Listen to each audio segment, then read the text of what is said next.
I worked a night shift at a storage facility. Something's living in Unit 239 ***. This story was sent to us by Darren W. from Illinois, USA. If you have a terrifying real-life experience to share, email us. Our contact info is in the video and channel description. I worked the overnight shift at a self-storage facility just outside of Springfield, Illinois. It's not the most exciting job, but it pays the bills. Mostly, I sit in a small office, watch the security cameras, and occasionally do a walk through the lot. The units themselves are behind a gated area, rows and rows of metal doors that look identical in the dark. Most nights are quiet, uneventful, but not that one night. Not the night I decided to check out Unit 239. It started with a motion alert on the monitor. It was 2:17 a.m. I glanced up and saw movement near the far end of the lot, right around 239. I didn't see a person, just a flicker of something darting past the camera. I figured maybe it was an animal. We get raccoons sometimes. Still, protocol says I have to check. I grabbed my flashlight and keys and stepped outside. The air was freezing and dead silent, except for crunch of gravel under my boots. As I walked past the rows, my flashlight flicked briefly, just a little flicker like the battery was low. But it was new. I kept walking. When I reached Unit 239, the hairs on my neck stood up. The lock was missing. Not broken. Just gone. As if someone had carefully removed it and taken it with them. I slowly pulled the door up. It squealed like something in pain. The inside was pitch black. I aimed my flashlight in and saw nothing. Nothing at first. But then, in the back of the unit, I saw movement. A figure. Crouched. Not standing. Crouched. It was pale. Naked. Bald. Its limbs looked too long. It was staring directly at me with black, sunken eyes, and it smiled. I didn't move. I didn't breathe. Then it stood up, fast, and I saw just how tall it really was. Easily over 7 feet. I slammed the door and ran. I didn't stop until I was back inside the office with the door locked and every light on. I watched the cameras for the next hour. Unit 239 stayed quiet. No movement. But then, at 3:09 a.m., the screen went static just for a few seconds. When it came back, the door to 239 was shut again, and the lock was back on. I never reported it. Management wouldn't believe me. Hell, I barely believe it myself. But I haven't gone near Unit 239 since. And every now and then around 2 a.m., I still get motion alerts from that same spot. The end. I work night security at a hospital. What I saw in the basement still haunts me. Asterisk. This story was sent to us by Michael T. from Pennsylvania, USA. If you've experienced something unexplainable while working night shifts, send us your story. Emails in the video and channel description. I've worked as a night security guard at a mid-sized hospital in Pennsylvania for about 6 years now.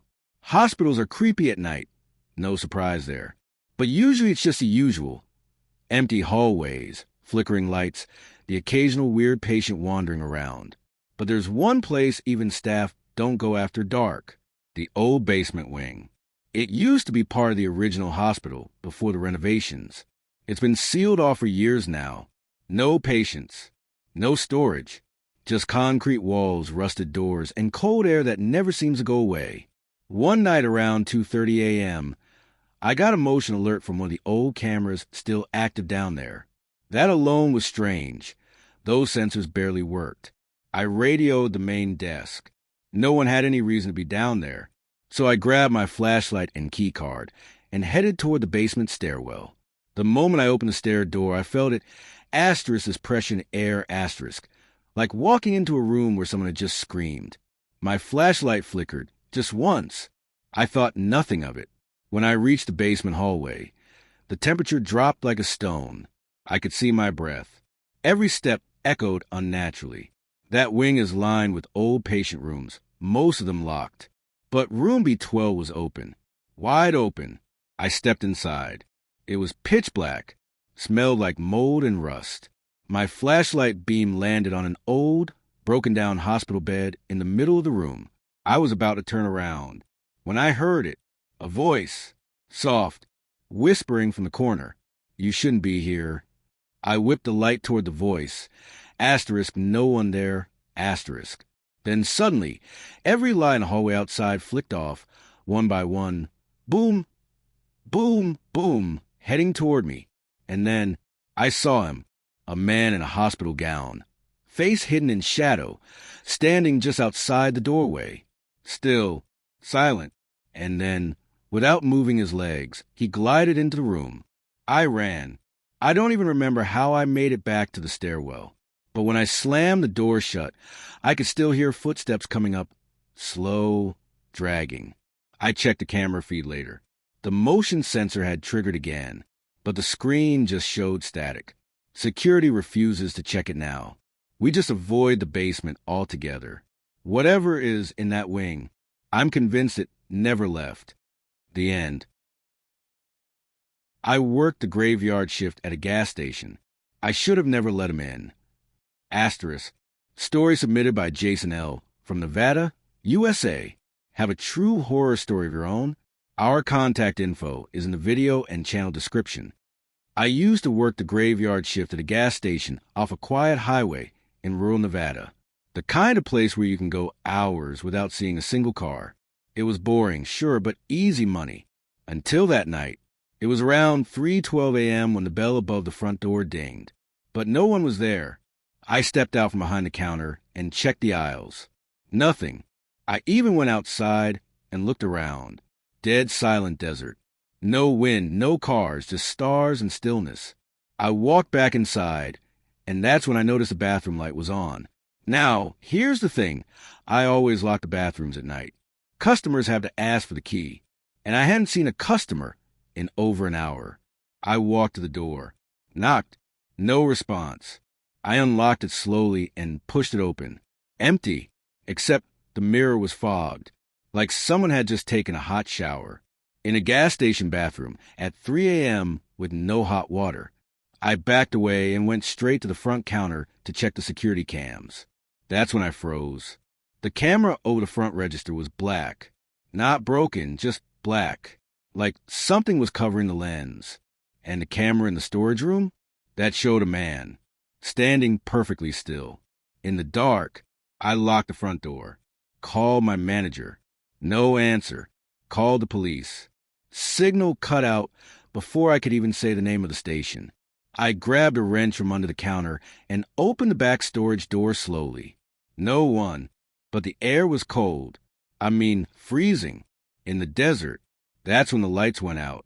The whole station plunged into darkness, except for the faint flicker of the coffee machine's LED display. And in that soft red glow, I saw him, standing behind the counter.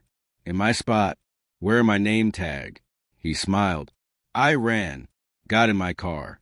Didn't stop driving until I saw city lights. When the morning shift came in, the store was perfectly normal. Nothing broken. Lights on. Cameras working. Except one thing. On the camera feed from around 3:12 a.m., you can see the door open and something crawl in. The end. I'm a night cleaner at a corporate office. The 7th floor doesn't exist, but I've been there. Asterisk. Story submitted by Ethan M. from Texas, USA. If you've ever experienced something horrifying during a night shift, send us your story. Email is in the channel description. I clean offices overnight. It's not glamorous, but it's quiet and pays well.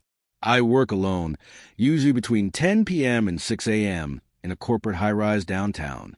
I've been doing this for a year now, long enough to memorize the layout, the creaks in the floor, even the smell of the copy machine when it overheats. This building has 12 floors. At least, that's what the elevator says. But one night, I found a 13th button. It wasn't there before. Right between 6 and 8. Just a plain 7. No label. No backlight. I blinked confused. I've never seen a 7th floor in this building. I press every floor on every shift. There's no 7th. But that night, it was there. I hesitated, then pressed it. The elevator jolted. Hard, like it had hit something. Then slowly it moved. When the doors opened, I expected another normal office hallway. What I saw was wrong. The lights were dim. The carpet was soaked, squishing beneath my boots.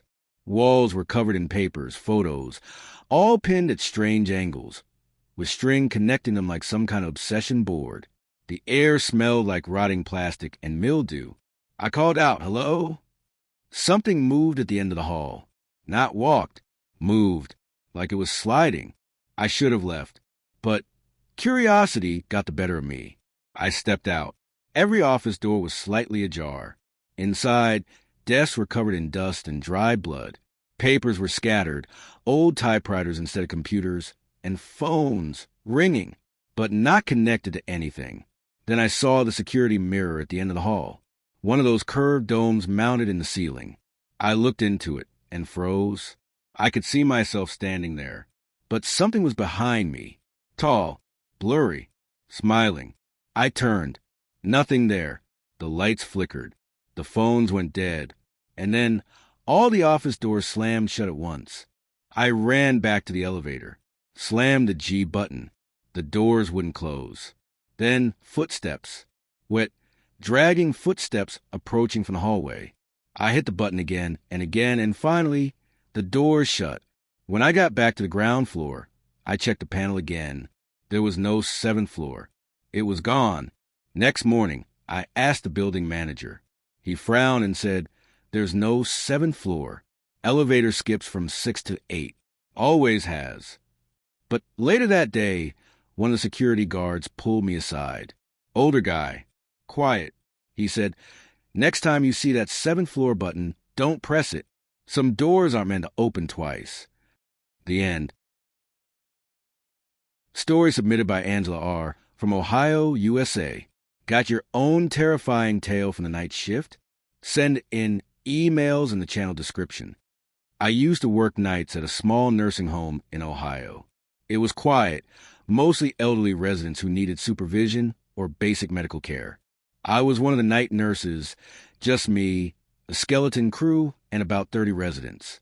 It was peaceful until I found room 12B. Thing is, we only had 12 rooms. One night, I was doing my usual rounds around 2:45 a.m. I checked every room, logged my notes, and headed back down the east hallway.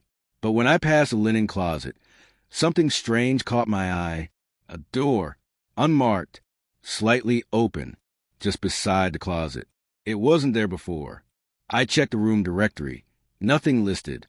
We had a 12A, yes, but no 12B. Thinking maybe it was a supply room, I pushed it open. It was a full resident room. Bed made. Heart monitor running. Old black and white family photos on the wall. Smelled like mothballs and medicine. The nameplate on the bed read, * Margaret L. Admitted 1963. *. My stomach dropped. This facility was built in 1997. I backed out, a little shaken, and asked the overnight shift supervisor if we had a Margaret L. He looked at me like I was crazy. "We don't have a room 12B, he said. "You must have seen the utility closet." I went back to check. The door was gone. Just a blank stretch of wall. I even knocked on it. Solid. I told myself I was tired. Hallucinating. I didn't talk about it again. Until 3 nights later. Same time, 2:45 a.m. I walked the hallway, and there it was again. Room 12B. This time, I took a photo with my phone. The door, the room, the nameplate. But when I looked at the photo, it was just a picture of a blank wall. I stepped in again, and this time, Margaret was in the bed, eyes open, smiling. I asked, "Can I help you?" She didn't speak, but then she whispered, * "You're not supposed to see me again. * All the machines in the room started beeping. Her heart monitor flatlined. The lights flickered, and the door slammed behind me. I turned and tried to open it. Locked. When I turned back, the bed was empty. Then I blinked, and the whole room was gone. I was standing in the linen closet, holding nothing. The next day, I handed in my notice. To this day, I don't walk past that hallway. because sometimes when the place is quiet enough, I still hear the heart monitor from a room that doesn't exist. The end.